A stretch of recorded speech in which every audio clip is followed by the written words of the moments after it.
I've always loved movies that take place, that work, the ones that work in a single location with a lot of people. So I love 12 Angry Men. For me, it's a film that I gravitate towards, where can you make a conversation electric enough to hold an entire film? You mentioned 12 Angry Men. Yeah. Did you go back to that kind of movie again? I did. I went back to it, and there were some interesting things in there, like the way he there's a progression from below people's eye line to above people's eye line. And, there's sort of certain subtle things he does. I've watched Dog Day Afternoon over and over and over again. Sidney Lumet loves all his characters. He loves them all, and he doesn't ever distance himself from them or put them over here or laugh at them or other them in any way. And it doesn't matter what that character's behavior is or how unused we are to seeing a certain kind of character on film. He greets everybody with a certain amount of love and compassion.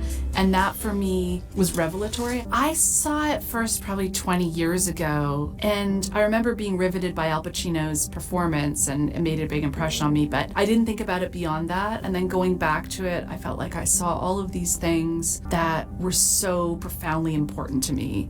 And yeah, one of those things is with Chris Sarandon's character, the idea of portraying that character in that way at that time. And of course, yeah, audiences mapped all kinds of stuff onto that I don't think Sidney Lumet intended, where people brought their own prejudices and bias into the theater. But I think what he's doing is he's loving every character. And so I don't know if Sidney Lumet was the most progressive person in the world on trans issues. Probably not.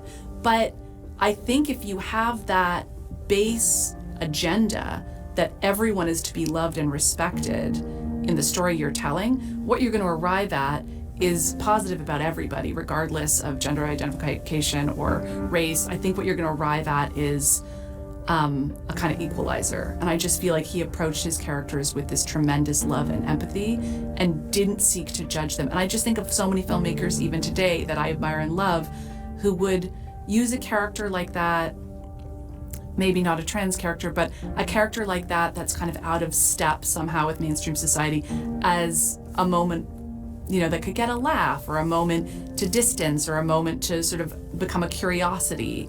And he just doesn't do that. And I feel deeply for Al Pacino's character's feelings for that character. And I feel like it doesn't make him, to me, it connects me more to him. And I mean, I just love that character so much. I love how Al Pacino is he's so tightly wound, and yet he's so kind of strangely calm in moments, and everything just feels wound so tight, and it could explode at any minute. But there's just these moments for humor and play and theatricality, and it's so efficient, the whole film. It just feels like the most efficient thing, where the tension doesn't drop for a single second, and yet there's space and time for these strangely human moments. I just kind of went on this kick of watching all the films of his that I had seen and all of the films that I hadn't seen of his, and just rewatched them, trying to find what it was in them that made me feel so deeply connected to something human.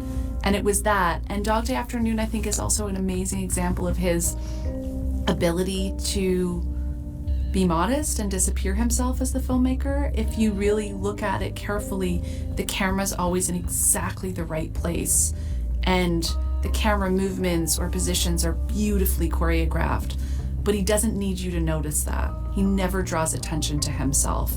It's all in service of what's happening. So just that idea of that efficiency of finding the perfect shot, the perfect place to be, the perfect way to move a camera without it needing to become about you and your artistry, and centering the story that you're telling and the actors in front of the camera, was really inspiring to me. I just feel like there are very few artists where you can just feel who they are as a person in their work, and I just feel you can feel him, and that there's something so deeply good about him in all of his films that just I find endlessly inspiring. His love for every character, no matter how strange and odd and outsiderish the character may be, this insistence that he had on loving those characters. And I think the way he holds that intensity, I love where the camera, Sidney Lumet just always has the camera in the right place. Yeah. And he never draws attention to himself. Yeah. It's just amazing.